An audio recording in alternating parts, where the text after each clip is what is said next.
Minha sogra destrói meu vestido de noiva de US$ 8.000 porque não deixei minha cunhada ir de branco, mas ela acaba na cadeia e a filha nem a defende. Casamentos são para ser mágicos, mas desde o momento em que anunciamos o nosso eu sabia que não seria fácil. Meu noivo e eu estávamos juntos há 4 anos e isso deveria ser uma celebração da vida que construímos juntos. Em vez disso se transformou em um campo de batalha graças à minha futura sogra. Passei anos economizando centavo por centavo e trabalhando horas extras para poder comprar o vestido dos meus sonhos. Um lindo vestido de US$ 8.000 pelo qual me apaixonei à primeira vista. Para mim era mais do que um vestido. Minha mãe nunca teve a chance de entrar na igreja com um vestido branco. A cerimônia dela foi simples e ela queria que isso fosse especial para mim. Claro, minha sogra não entendia isso, ela fazia comentários sobre como era imprático e sugeria que eu só queria me exibir. Ignorei pensando que ela só queria me irritar, mas o verdadeiro problema começou quando minha cunhada, a irmã mais nova do meu noivo, anunciou que estava se divorciando do marido. Ela o havia traído e tudo tinha sido um desastre, mas de alguma forma minha sogra conseguiu distorcer a história para fazê-la parecer a vítima. Para minha sogra, minha cunhada não era apenas sua filha favorita, mas o sol, a lua e as estrelas. De repente o foco deixou de ser nosso casamento e passou a ser a recuperação emocional da minha cunhada. Uma semana após o anúncio do divórcio, minha sogra veio até mim com uma sugestão, entre aspas, porque parecia mais uma ordem. Ela disse que seria um gesto maravilhoso se eu deixasse minha cunhada vestir branco no casamento, alegou que isso a ajudaria a se sentir melhor, incluída considerando o que ela estava passando. Eu me recusei explicando que o branco era reservado para a noiva como manda a tradição. O rosto da minha sogra se petrificou e ela disse que achava que eu estava sendo egoísta. Ela argumentou que a família deveria estar acima de tudo e que eu deveria deixar a tradição de lado pelo bem da minha cunhada. Meu noivo tentou acalmar a situação sugerindo que poderíamos encontrar outra forma de fazer minha cunhada se sentir especial, mas minha sogra não quis ouvir razões. A partir desse momento a relação ficou ainda mais tensa. Minha cunhada também não ajudava, se fazendo de vítima e lançando comentários nas reuniões familiares como: acho que algumas pessoas simplesmente não entendem como é difícil passar por um divórcio. Nem preciso dizer que essas palavras eram claramente direcionadas a mim. As coisas pioraram quando minha sogra começou a envenenar outros membros da família contra mim. Em um momento ela disse à tia do meu noivo que eu estava excluindo minha cunhada do casamento por completo, o que não era verdade. Em outra ocasião insinuou ao marido que eu estava sendo egoísta e que queria que tudo fosse sobre mim. Toda a família começou a fofocar, e na história que minha sogra contava eu era vilã. Tentei continuar me concentrando no planejamento do casamento, mas a interferência da minha sogra tornava isso quase impossível. Ela tinha uma opinião sobre tudo: as flores, o mapa dos assentos, o menu. Cada vez que eu tomava uma decisão ela encontrava um jeito de criticar.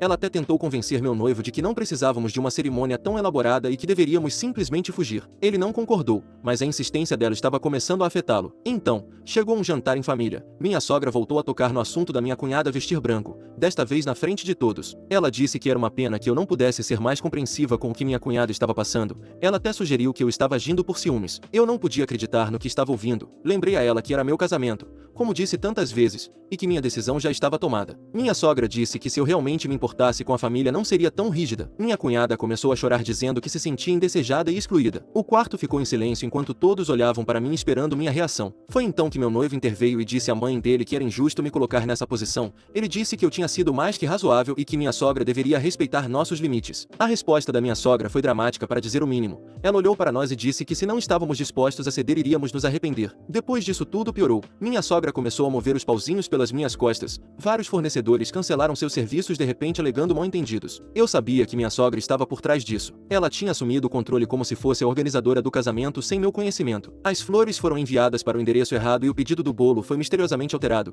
Era evidente que ela estava tentando sabotar o casamento, mas eu não tinha provas concretas para confrontá-la. Apesar de tudo, meu noivo me apoiou, mas o estresse estava nos afetando. Ele se sentia preso entre sua lealdade a mim e sua família, especialmente com a mãe dele o fazendo-se sentir culpado constantemente. Eu tentava tranquilizá-lo dizendo que não o culpava pelo comportamento da mãe dele, mas no fundo comecei a me perguntar se nosso relacionamento poderia sair disso sem danos permanentes. Tanto ela quanto minha cunhada não estão mais convidadas para o casamento, isso é mais que claro, mas ainda não sei se esse iríamos nos arrepender se referia a isso ou a algo mais.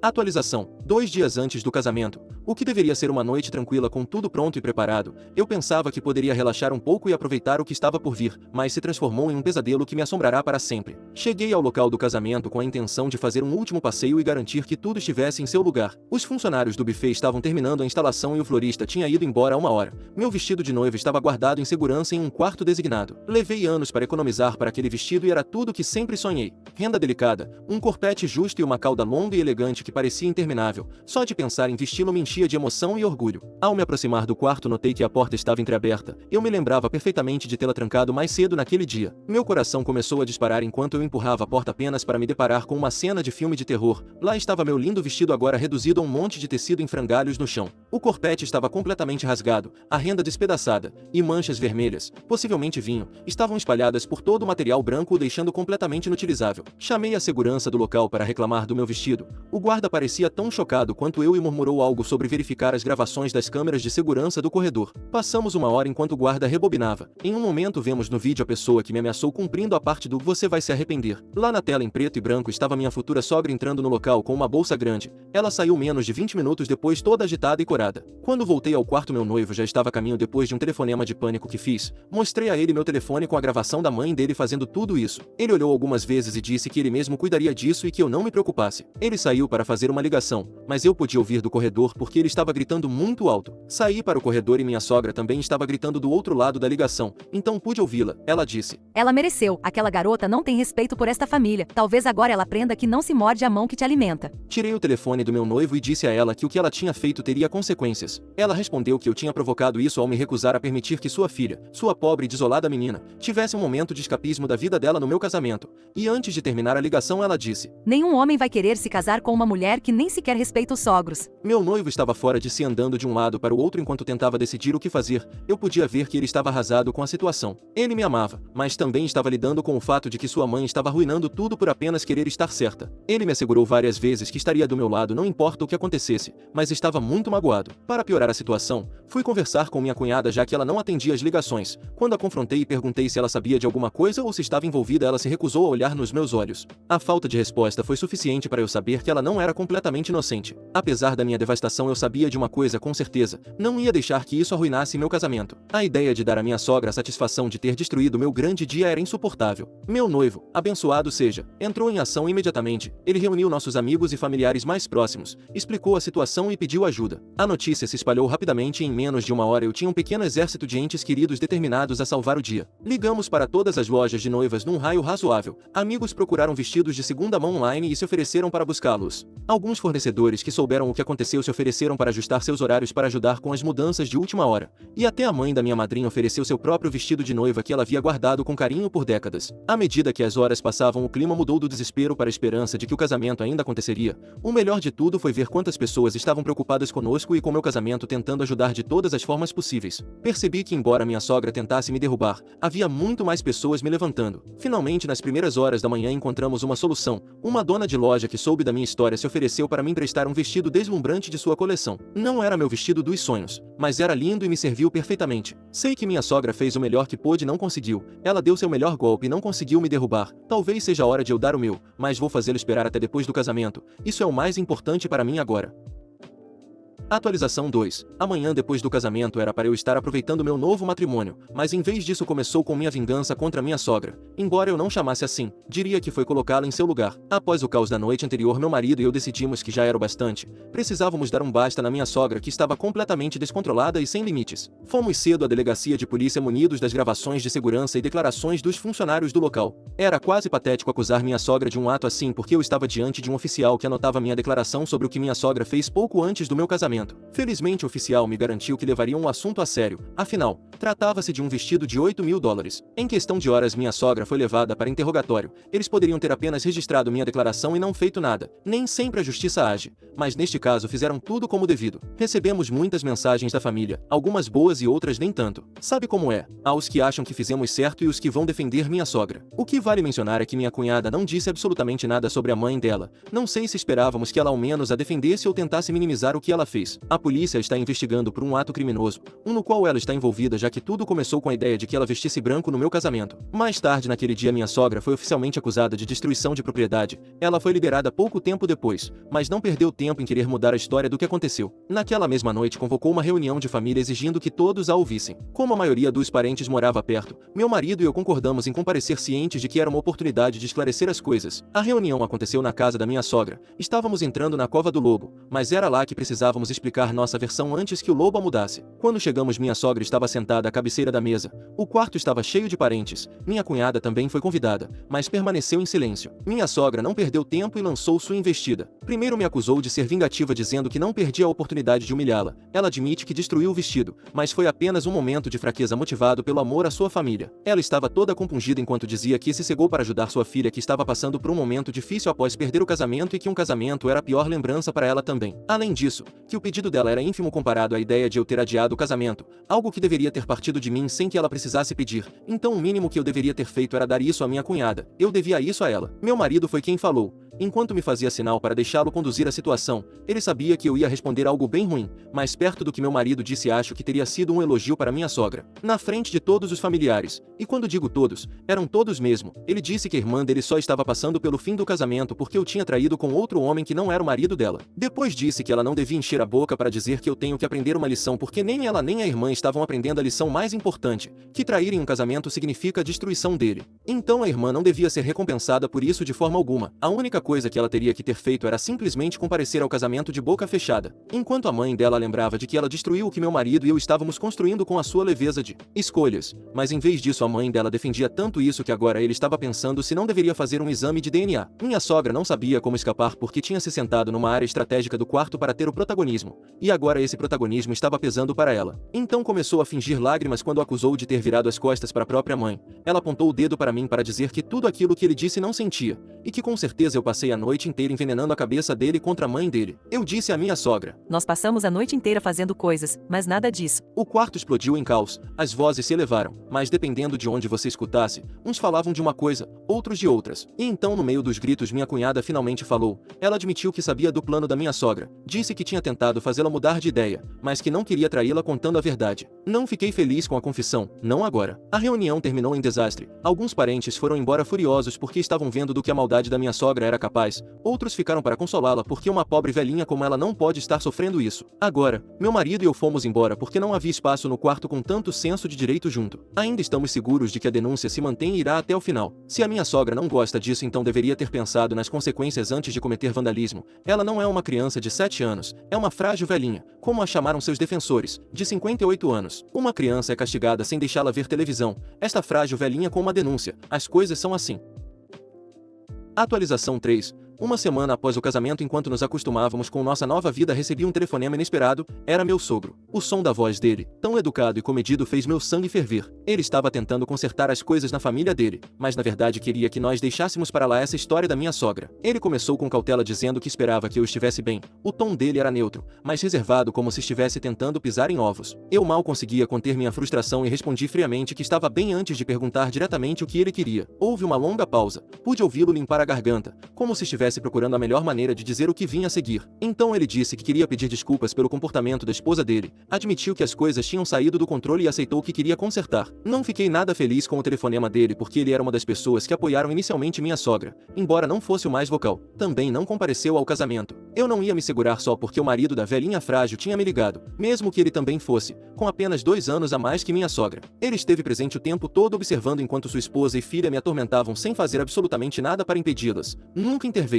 Nem quando sua esposa exigiu que a filha preciosa dele vestisse branco no meu casamento, nem quando destruiu meu vestido, nem quando se dedicou a me humilhar em cada oportunidade. E agora, depois de tudo isso, ele estava me ligando para pedir desculpas como se isso fosse consertar tudo. Que bom! Vou levar as desculpas ao banco para trocar pelos $8.000. Ele me disse que entendia minha raiva, mas que estava disposto a oferecer uma solução. Disse que estava disposto a pagar $2.000 para compensar o vestido, mas só se aceitássemos retirar as acusações contra sua esposa. Ele até admitiu que não era o valor total, mas sugeriu que era um gesto de boa vontade. Pediu para eu considerar. Que baita oferta! $2.000 por $8.000. Onde eu assino? Era tão ridículo que eu não sabia se ria ou continuava gritando com ele. Respirei fundo tentando me acalmar, mas não adiantou. Disse a ele que não, que podia ficar com os $2.000 e usá-los para o advogado. Ele ia precisar, junto com todo o dinheiro que vamos pedir na ação. Houve um silêncio tenso do outro lado da linha. Por um momento pensei que ele ia desligar ou que estava pensando em uma nova oferta, mas não. Ele disse que o melhor era resolver isso de forma privada sem mais escândalos porque tudo isso já estava afetando a reputação da família, e que o vestido não era tão importante assim. Se destruir um vestido de $8.000 não era importante, ele devia pagar e resolver o assunto, não acha? Ele falava comigo como se estivesse frustrado, mas eu estava mais frustrada que ele. Ele disse que só estava tentando ajudar, que queria fazer as pazes e que eu estava tornando tudo mais complicado do que precisava ser. Foi aí que perdi a compostura completamente. Disse a ele que ele não entendia nada, que ele e a esposa dele não fizeram nada além de me prejudicar, me desprezar e destruir tudo que deveria ser um momento feliz. E agora, depois de ter testemunhado como sua esposa me destruiu por meses, ele realmente achava que $2.000 resolveriam tudo? Disse que ele devia ter vergonha de si mesmo. Houve outro momento de silêncio. Depois ele perguntou se eu realmente ia seguir com as acusações, se eu realmente ia permitir que isso destruísse a família. Eu disse que sim, que era o que se fazia nesses casos. Ele murmurou mais alguma coisa, mas a essa altura eu não me importava mais. Desliguei antes que ele terminasse a frase. Fiquei tremendo de raiva, com o coração batendo forte no peito. Não era como nos desenhos animados que ele pula para fora do corpo, mas quase. Eu não podia acreditar que ele ligou para me dizer aquilo. Naquela noite, enquanto meu marido e eu estávamos sentados, contei a ele sobre o telefonema. Ele percebeu que algo ainda me incomodava, então contei tudo. Ele perguntou se ele realmente tinha me oferecido dinheiro, me abraçou forte e disse: "Você fez o certo. Você se defendeu o tempo todo e eu estou orgulhoso de você. Vamos seguir com as acusações, não importa o que eles pensem." E naquele momento soube que éramos mais fortes do que nunca. Atualização 4. O dia da audiência no Tribunal de Família chegou, e nos dias anteriores eu já podia sentir minha pressão subir. Não tinha ideia de como tudo se desenrolaria, mas sabia que tinha que seguir em frente com isso. À medida que a data se aproximava, a tensão entre meus sogros e eu só aumentava. Meu sogro e minha sogra passaram semanas ligando e mandando mensagens tentando me convencer a retirar as acusações, até oferecendo $2.000 para resolver o assunto, mas eu me mantive firme. Não ia deixar que eles se safassem, não depois de tudo que me fizeram passar, não depois que minha sogra destruiu meu vestido de noiva por pura maldade. Eu não ia permitir que essa fosse mais uma história onde a vilã se livra das consequências. Quando entramos na sala do tribunal, meus sogros já estavam sentados. Meu sogro tinha sua expressão habitual de rigidez e controle, enquanto minha sogra parecia surpreendentemente calma, calma demais para alguém que estava prestes a enfrentar consequências graves. Fiquei nervosa porque não sabia se havia algo que eu não tinha pensado. O tribunal era presidido por uma juíza que teria mais ou menos a idade da minha sogra, mas não era uma mulher frágil, não depois do que ela fez com minha sogra. As audiências começaram e as primeiras palavras da juíza atingiram meus sogros, que estavam muito confiantes. Ela explicou que o caso tratava de destruição de propriedade e dano emocional, deixando claro que minha sogra tinha destruído de maneira intencional e maliciosa o vestido de noiva da demandante, ou seja, eu. Ela também ressaltou que o dano ia além do físico. Não se tratava apenas de um vestido arruinado, mas do impacto emocional e psicológico que as ações dela tinham causado, e que ela não ia deixar isso passar em branco. O rosto da minha sogra empalideceu em segundos, mas milagrosamente ela permaneceu em silêncio. Meu sogro, por outro lado, começou a ficar nervoso. Quando chegou minha vez, relatei tudo, coisas que vocês já sabem, embora tenha acentuado todo o peso emocional que vivi por causa disso, o que era verdade, mas queria que tivesse mais peso no veredicto. Quando terminei, ela se virou para meu sogro e deu a ele a oportunidade de falar. Ele tentou defender sua esposa, afirmando que tudo tinha sido um mal-entendido. Disse que era só um vestido e que sua esposa estava estressada com o casamento e que tinha agido fora de si. Ele tentou minimizar a destruição, apresentando como um arroubo emocional, algo que podia ser perdoado, mas a juíza não engoliu essa. Ela o interrompeu e disse que minimizar o dano da esposa dele era inaceitável. As ações dela, explicou, não foram resultado do estresse, mas de uma malícia premeditada. Pela primeira vez, a compostura da minha sogra vacilou. Parecia que ela ia falar, mas a juíza não tinha terminado. Ela se virou para meu sogro e deixou claro que a tentativa dele de minimizar o ocorrido era vergonhosa. Lembrou a ele que isso não era um simples problema familiar que podia ser varrido para debaixo do tapete, mas um assunto legal com consequências reais. Ela revisou as evidências e declarou que minha sogra havia destruído o vestido intencionalmente. Não viu remorso em suas ações nem uma razão válida que justificasse o que ela fez, e, portanto, decidiu a meu favor. Meu coração batia forte enquanto a juíza continuava. Ela ordenou que meus sogros pagassem o valor total do vestido, $8.000, e além disso, dado o impacto emocional que isso havia causado, determinou que era justo compensar os danos emocionais com $3.000 adicionais, elevando a soma total para $11.000. O rosto da minha sogra ficou ainda mais pálido. Ela não podia acreditar no que estava acontecendo. Meu sogro, por outro lado, parecia que ia explodir de fúria, mas a juíza não tinha terminado. Ela se virou para meu sogro e mencionou sua tentativa de suborno. Explicou que me oferecer dinheiro em troca da retirada das acusações, e pior ainda, me pressionar para aceitar até o dia da audiência, era um ato inadmissível e até ilegal, e por isso acrescentou uma multa adicional de $2.000 por tentativa de suborno. A quantia total que meus sogros deviam pagar agora ascendia a $13.000. Ao sair da sala, vi minha cunhada em um canto, evitando o olhar de todos, com as mãos apertadas no colo. Seu silêncio falava por si só. Ela havia decidido se afastar de tudo, não querendo se envolver nas consequências das ações da mãe. Resta apenas que eles paguem para terminar com tudo isso. Edição: respondendo algumas perguntas para quem pergunta sobre meu casamento. Não, minha sogra não apareceu. Informamos a segurança e ela foi proibida de entrar. E sim, no tribunal ela tentou mencionar que havia pago as flores do casamento, mas a juíza descartou imediatamente afirmando que ela havia feito isso voluntariamente e que isso não tinha nada a ver com o caso. O casamento em si correu bem, mas sei que poderia ter sido muito mais feliz sem todo esse drama. E para quem pergunta se meus sogros podem evitar pagar, não, se eles não cumprirem a ordem de pagamento enfrentarão consequências legais mais severas, incluindo possível tempo na prisão. Atualização 5. Foram algumas semanas interessantes com meus sogros. Todos querem saber se eles pagaram no final, mas também me perguntaram se meu marido fez um teste de DNA com o pai dele. Então vou tentar responder a todas essas perguntas aqui, para que esta seja a última parte da minha história e não fiquem pontas soltas. Não, meu marido não fez o teste de DNA. O pai dele estava presente naquela reunião, mas não disse nada quando meu marido sugeriu. A razão pela qual ele não fez é porque meu marido acha que o pai dele é, em poucas palavras, um capacho. E se não é o pai dele, a essa altura ele também não se importa. Eles não estão em bons termos e não conversamos com eles desde que o julgamento terminou há várias semanas. Ele disse que é o karma dele não saber se ele realmente é filho dele e que se ele tiver dúvidas pode fazer o teste com a irmã. E sim, meus sogros pagaram, embora tenha custado mais do que o necessário. Inicialmente o prazo que o tribunal ordenou estava terminando e meu sogro continuava sem pagar. Finalmente no dia limite avisamos a polícia que não tínhamos recebido o pagamento e eles foram prender minha sogra. No entanto, meu sogro conseguiu o dinheiro de última hora e conseguiu libertá-la, embora tenham tido que pagar uma multa adicional de $500 pelo atraso. Está claro que eles precisavam de um empurrão extra para cumprir, mas poderiam ter economizado esses $500 se tivessem simplesmente pago a tempo e de forma correta. Há um ditado que diz algo como: a inteligência os persegue, mas eles são mais rápidos. O mais engraçado de tudo é ver que minha cunhada continua calada. Foi ela quem provocou tudo isso e nem sequer disse nada. Tudo bem, eu também não quero ouvi-la, mas me faz rir que ela jogou os próprios pais debaixo do ônibus e depois se escondeu.